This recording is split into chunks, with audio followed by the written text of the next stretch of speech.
In other news, it's been a year since the Las Vegas massacre, where one man opened fire on a crowd at a concert, killing 58 people. Stephanie Riggs reported from Las Vegas for CBN News covering the tragedy, and she joins us now. Welcome, Stephanie. Hello. Hi, your thoughts a year later? You know, I will never forget that story as long as I live, and I've been doing this for decades. I went there, and the first place I turned to was Church Las Vegas, and I met a young girl, believe it or not, 16 years old, wise beyond her years, and she taught me so many lessons in that interview. Here she was, blood on her boots, and she said, I'm going to turn to faith. I'm going to turn to God. I'm not going to limit him. Jesus didn't come here to explain evil to us. He came here to deliver us from it. He took care of all of it on the cross. Paul teaches us in Philippians, don't be anxious. Think about what's lovely, what's noble, what's true. She says it's so easy to get stuck. She decided that this was a battle of evil and that one man was not going to ruin her life. She said it wasn't fair to Jesus for what he did on that cross, and she was going to forgive him because she knew that this was an act of evil.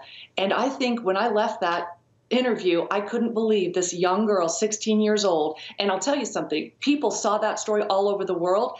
And I had calls on my cell phone. People found my phone number. They wanted to do interviews with her in England, in Europe, and she did it. And I think what she did is she taught us all that this is a tough world that we live in, but we have a big God and not to limit him.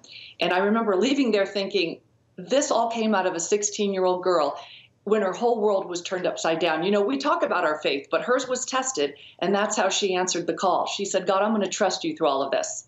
Now, is her name Lynette? I just want to make sure we're talking about the same person here. Yes? It's Lynn Martinez, and she's 16 years old. Okay. You also told the story of a survivor named Lynette. Is that someone different? Any word on how she's doing? No, her name is Lynn. Yeah, Lynn. Okay. Okay. So how is she doing today? Any word on that?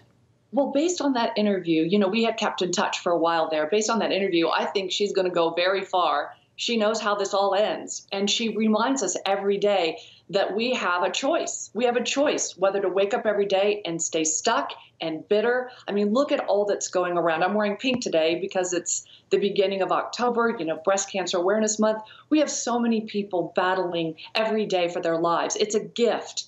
And she reminded me that it's something that you don't take for granted. If you're breathing right now, God's asking you to trust him and to run your race. And don't get distracted by all the darkness, because isn't it so easy just to get stuck on the negativity, especially in this business? I needed Lynn to remind me of this, because it is easy when you focus every day on the negative. But we have a God, right? We have a big God, and she reminded me to pray. And I remember going back to the hotel thinking, I think I just got not convicted, but convinced by a 16-year-old girl. She set me straight. And I was thinking, I have a 19-year-old son. I don't know if I did a good enough job with him. He doesn't sound like her. Well, that's a great word. That's wonderful to hear about the impact that she had on you and many, many others. You also reported on triumphs over tragedy. How have you seen that play out over the past year, Stephanie? Well, you think about it. That was, 22,000 people were at that music festival that day.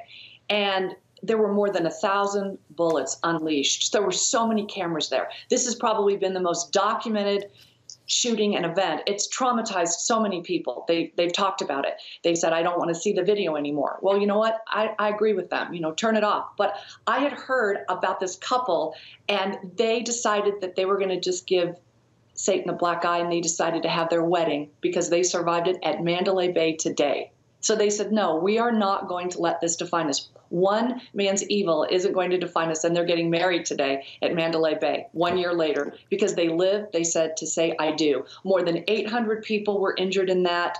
And, to me, there's still people that are living with those wounds, not to mention those that we lost, the more than 50 lives that we lost. But those lives are not lost forever, as we know. If you accept Jesus as your Lord and Savior, this isn't the end of it. And we have a Savior well acquainted with pain and suffering. He gets it. He gets it. And he is a comforter. And he said he'll be with us always. There was another guy that I interviewed, Chris Hahn. And I remember, I usually ask people, what's your name? And I have them spell it for me. And then I say, how old are you? And he said, I'm 27 today. So I want to wish him a very happy 28th birthday, because he said, I have reason to celebrate my life because I'm still breathing. And I think that's what we all can say. no matter all that we hear in the news, and we get bad reports, but don't get stuck. I think that's what these survivors taught me. And I can just imagine wherever they are today, they're still believing in the goodness of God. And, they went to church, which, churches I don't think get enough credit for being the place to go, not in just the bad times, but the good times too, because as we all saw 1 year ago today, you never know. Life can change on a dime. All right. Wonderful words of encouragement. And we really appreciate your time today, Stephanie. Thanks again for your insights. Blessings to you. God bless you too.